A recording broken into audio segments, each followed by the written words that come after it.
بسم الله الرحمن الرحيم. السلام عليكم ورحمة الله وبركاته. Welcome to today's session of the Learn from the Experts International Series.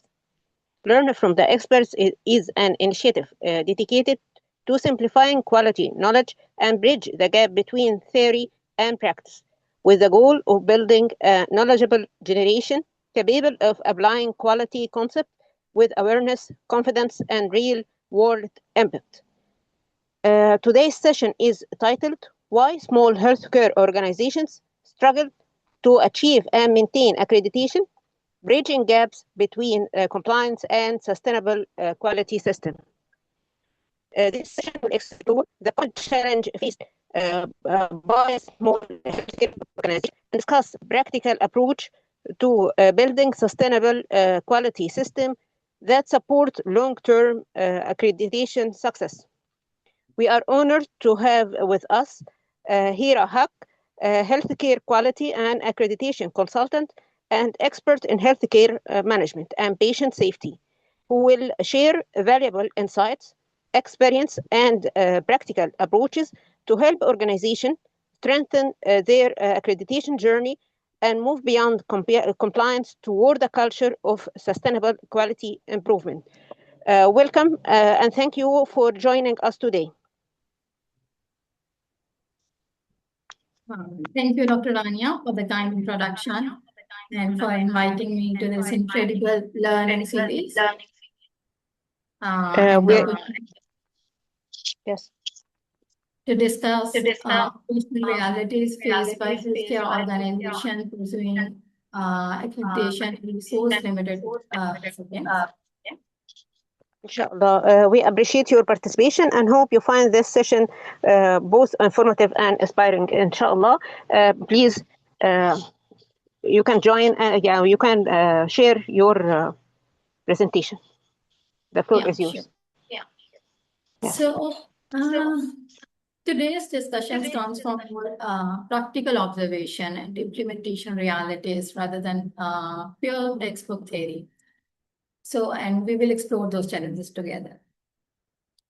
So the question, why many organizations struggle after beginning the accreditation journey? One major reason is that accreditation often treated as a one-time project rather than a long-term organizational transformation.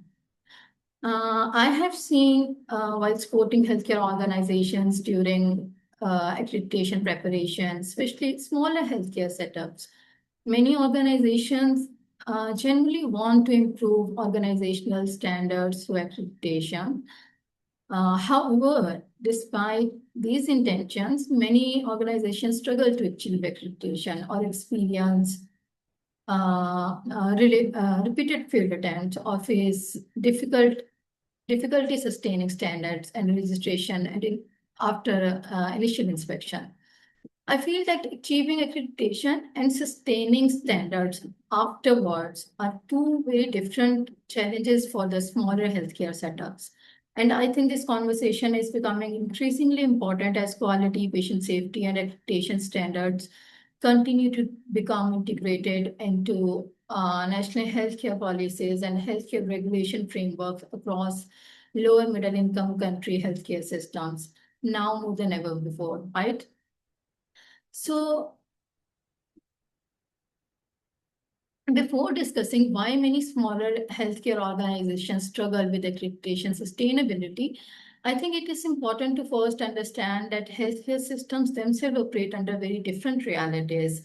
Some systems are becoming increasingly centralized and governance-driven through national reforms. For example, systems like Egypt's Bihar framework are helping institutionalize accreditation structure, governance, and quality oversight more formally across healthcare organizations to operate under the nation's universal health insurance system, right?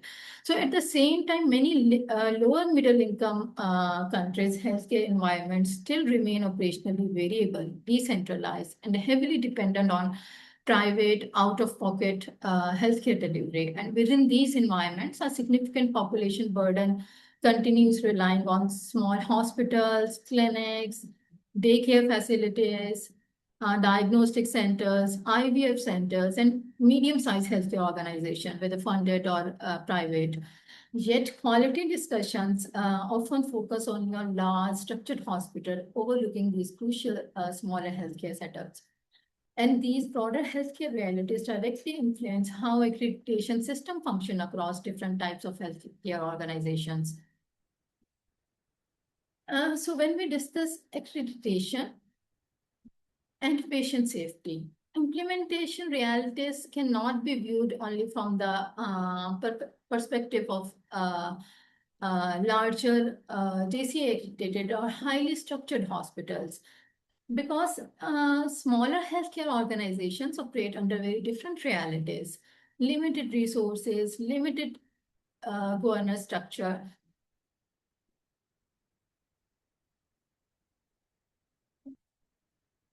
limited trained quality workforce, and significant operational pressure.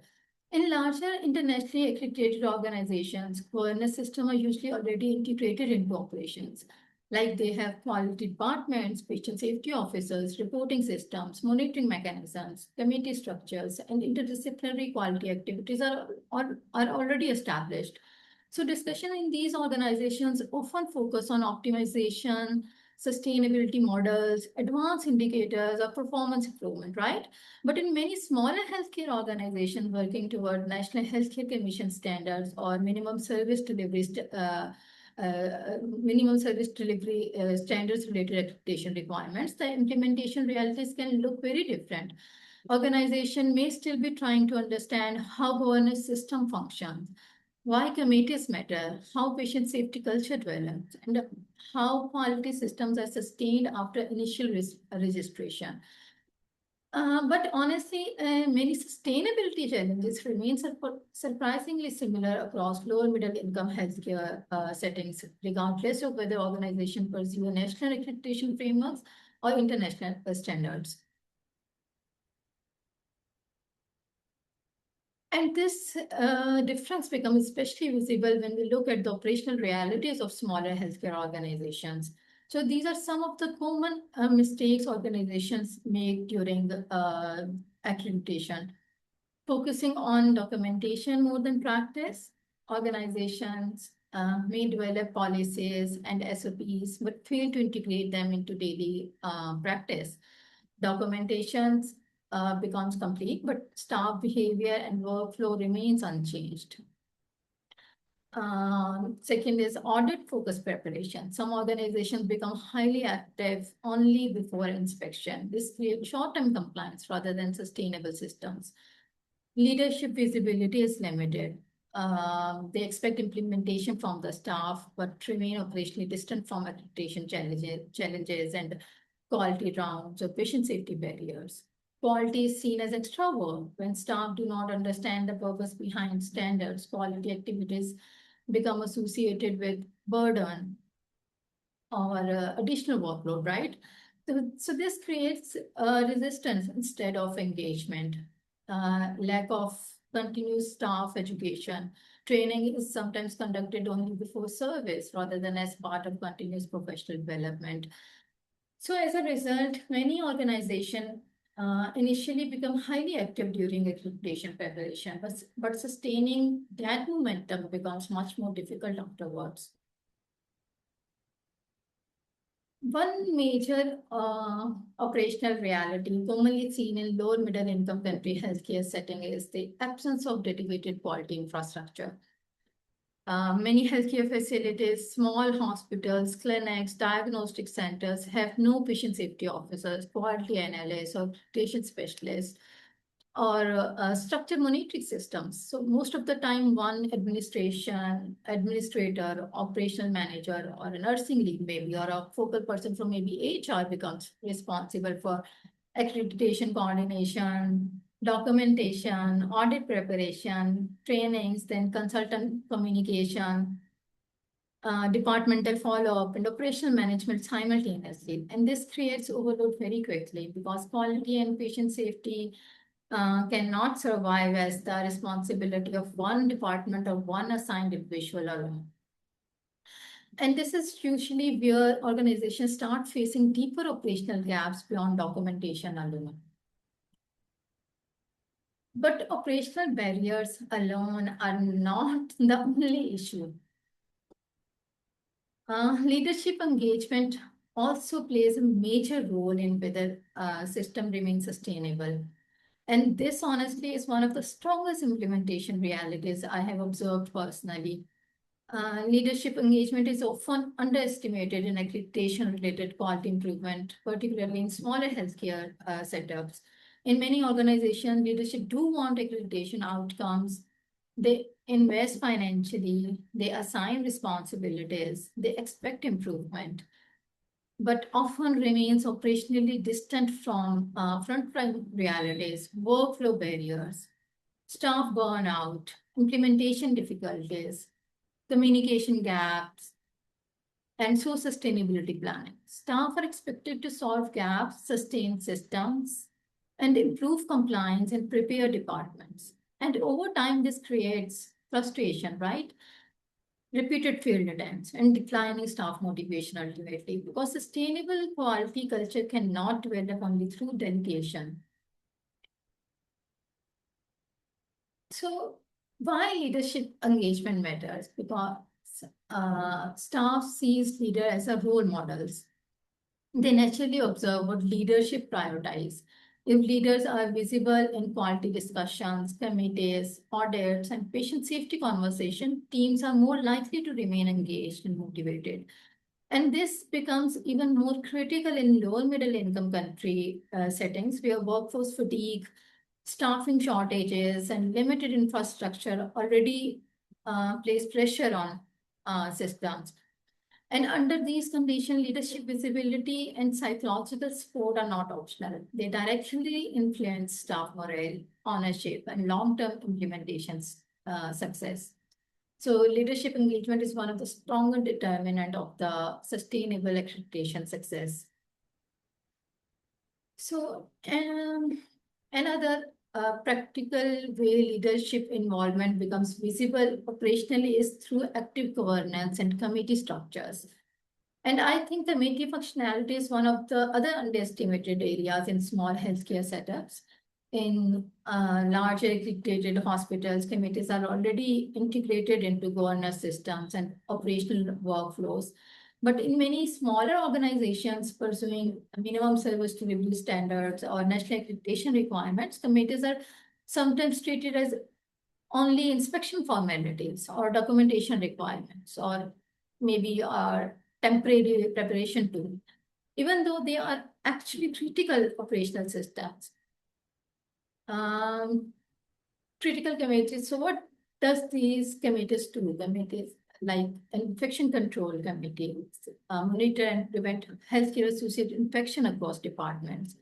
Patient safety drives shared accountability and incident reporting culture. Medication safety reduces medication errors through interdisciplinary oversight. Quality improvement ensures continuous monitoring and sustainable improvement cycles. Mortality and morbidity committee, operational performance, documentation control committees, each one of them serves a purpose, right? So they create interdisciplinary communication, leadership involvement, shared accountability, continuous monitoring, and sustainability. Without these structures, quality remain fragmented and heavily dependent on individuals instead of systems. However, even when structures are temporarily developed during accreditation preparation, sustainability can still become difficult if organizational ownership does not develop internally. So, consultant dependency is another important implementation reality. During external consultancy involvement, departments become more active, documentation improves, system appears organized, monitoring increases, and compliance temporarily strengthens. But after external support decreases, many organizations struggle maintaining the same momentum independently. And this usually happens because organization prepared for accreditation, but internal ownership did not fully develop operationally. Sustainable quality cannot survive through consultant dependency alone. Organizations need operational ownership beyond inspection periods. And I think this difference between temporary compliance and true quality culture become most visible in everyday clinical practice. So there was a small clinical moment recently that highlighted this issue very clearly for me, and I wanted to share that experience with you all. So I brought my sister to an emergency department in a private teaching hospital very recently, and while the setup itself looked very organized, the IV tray was prepared, disinfection materials were available, so visibly protocols existed. But before passing the IV line, that the disinfection step was skipped. When I politely reminded it to them, the response I received was, "Did she not wash her hands before coming? I thought they were clean." And honestly, that moment reflected that sometimes protocol exists operationally, but safe clinical thinking is still not fully internalized into everyday behaviors in low middle income country environment. And this becomes the difference between having systems and actually living those systems consistently. And I think many of us have witnessed similar gaps in our own clinical environments. When I reflected on that experience, it made me think about why this gap continues to exist, even when systems are available.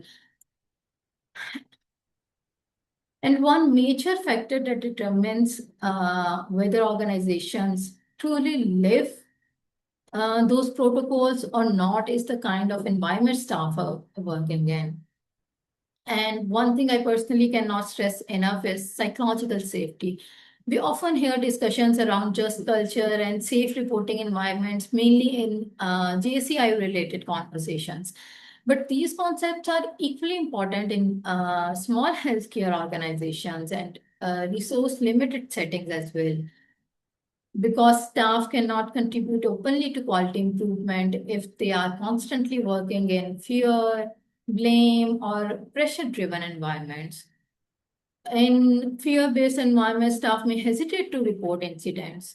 So the communication gap would increase and learning opportunities would be lost. But in learning oriented cultures, staff participate more openly. Improvement becomes collaborative and system strengthens and more sustainably over time.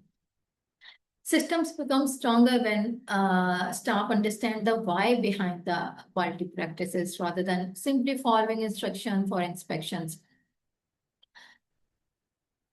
And ultimately, sustainable quality depends heavily on staff mindset and organizational culture. And I think this is where the real difference exists. Organizations may achieve accreditation temporarily, but without cultural integrations, systems weakens and practice declines and patient safety becomes vulnerable. So a mind shift from passing standards to sustainable, safe practice, from documentation to daily behavior, from temporary preparation to continuous improvement, and from assigned tasks to shared responsibility. And its inspection readiness to patient centeredness is what is required, because sustainable quality develops only when behavior change, accountability develops, and communication improves, and patient safety become part of everyday thinking. So after discussing this difference between compliance and quality culture, I think it is equally important to discuss the workforce realities that many small healthcare setups face. So one common assumption is that, I'm so sorry. One common assumption is that the organization fail because they do not have policies or standards. While in reality, many organizations have policies. The challenge is often whether they have the workforce capacity and support system required to implement them consistently. The first challenge is that quality often becomes an additional duty rather than a defined responsibility. In small setup, nurses, administrators, lab manager, or operational staff are already overloaded operationally. Then quality responsibilities are added on top. audits, documentation, indicators, training, committee coordination, policy tracking. So resultant quality becomes associated with burden instead of improvement. Second, workforce-related challenges, lack of dedicated quality workforce. Many small healthcare organizations do not have trained quality officers, patient safety specialists, infection control professionals, or accreditation coordinators. So organization depends on one focal person, temporary consultants, outside consultants, and this often leads to fragmented implementation and inconsistency. High staff turnover. This is a reality across many low and middle income healthcare settings. Frequent resignations, staffing instability, burnout, migration, and salary limitation affect sustainability. When trained individual leaves, organizations often lose institutional knowledge along with them. System becomes dependent on people rather than processes, making sustainability difficult. Continuous training is another area that is frequently overlooked. Training often happens before inspections, during survey preparation, or sometimes only once. But sustainable quality requires continuous reinforcement, orientation, and practical education.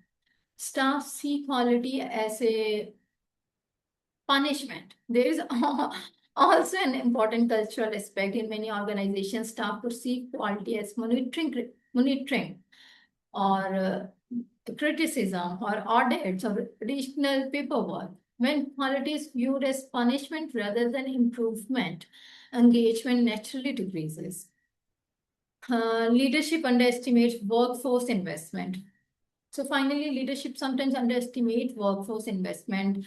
Organization may invest in infrastructure, policies, external consultancies, or accreditation preparation, but workforce development, staff education, and operational support receive less attention. This creates challenges in sustaining quality system over time. Ultimately, sustainable quality systems are not built only through policies and standards. They are sustained through people who feel engaged, supported, and responsible within the system. And recognizing these workforce challenges is important because it allows us to move from identifying the problems to discussing practical strategies that smaller healthcare organization can realistically implement to strengthen quality and patient safety systems.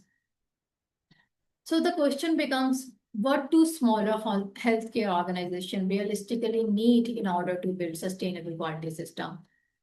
Practical, sustainable approaches build shared responsibility. Quality should not remain isolated within one individual or one department. Develop basic internal quality champions to promote the culture of safety and motivation among staff. And this is a very factor in the retaining the staff. Even small setups can identify motivated nurses, supervisor, infection control leads, departmental focal person.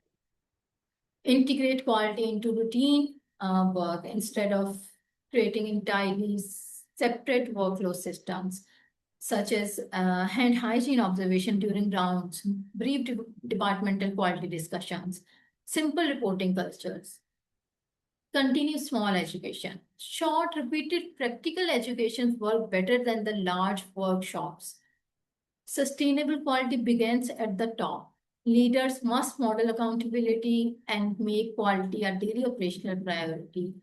Reduce fear-based culture. Staff practice more when quality discussions become supportive, solution-focused, and educational. Small organization needs system that can survive beyond inspection, practical, visible, and owned by the people who use them. Gradual culture development, frontline engagement, use simple KPIs, frequent internal audits, focused on improvement, not blame or compliance theatrics, and systems people can realistically sustain operationally because sustainability develops gradually. To conclude, I do not think most organizations fail because they lack effort or intention to pass. Many struggle because quality becomes disconnected from operational realities. Visibility, psychological safety, and recognition are non-negotiable leadership responsibilities. Safe spaces for staff and mindset, active committee structures transform quality from an individual responsibility into an organizational responsibility. Realistic system that has survived beyond inspection and grow through continuous improvement. Accreditation is a tool, not the goal, so it should become part of the routine here rather than an isolated accreditation activity or a stamp on a wall. And I think all of these points bring us back to one of central reflection about sustainability and patient safety.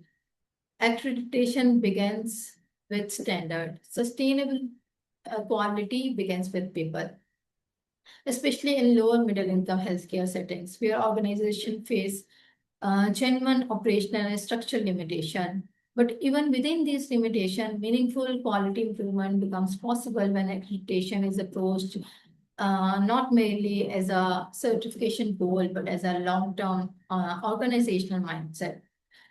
I will close with accreditation can introduce systems when the ultimate purpose of accreditation is the better patient outcome. Organizations must recognize that sustainable quality develops when leadership, staff, and organizational culture move together towards shared accountability for patient safety. Thank you.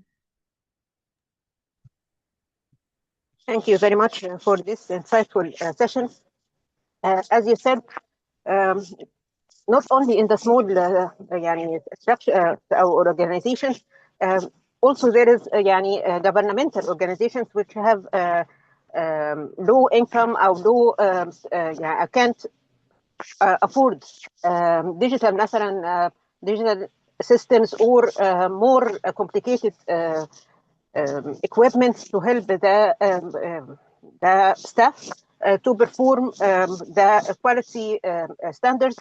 But as you said, that we can sustain by the staff, by investing in them, by the learning or by safety culture, as you said. It is very important to sustain quality because the main tool or main empowerment of the staff is the main way to sustain quality. We have the leadership commitment needs to be improved in all the organizations, either large organizations or small organizations, to help the staff to perform well and empowered correctly. So, we are, as we come to the end of this valuable session, I would like to extend our sincere thanks and appreciate to our distinguished speaker, Hira for sharing her expert insights and practical experience with us today. 1 second. Okay. You will find the recorded on our YouTube channel, inshallah. We also thank our participants for their activity, engagement, and valuable contributes. We hope that today's discussion have provided useful knowledge and practical items that will support you, your quality and accreditation journey. Thank you very much, Dr. Hira, for being with us today. Yeah, thank you. Thank you again, Dr. Rania and the Quality Hub team for the opportunity to be here today. If there is one message I would like everyone to take away today is that accreditation may begins with standards, but sustainable quality begins with people. And sustainable quality develops when leadership, frontline staff, and organizational culture move together towards shared accountability for patient safety. If anyone of you would like to continue the discussion or have questions specific to your organization, you are most welcome to connect with me on LinkedIn. While I may not always have all the answers, I will be happy to share my experience and help in any way I can. And thank you once again. And I wish you all the very best in your quality and patient safety journeys. Thank you very much. And I will share your LinkedIn with the participants, inshallah. And we hope we can have more sessions with you soon, inshallah. Thank you very much. Thank you for all the participants, and see you soon, inshallah, in another session. Assalamu alaikum. Inshallah, Jazakallah, and all the very best for your the drive you are continuing and this learning series, and especially involving international speakers. So we can all learn from each other. This is a really great initiative, and I wish you all the very best. Thank you so much. Thank you very much.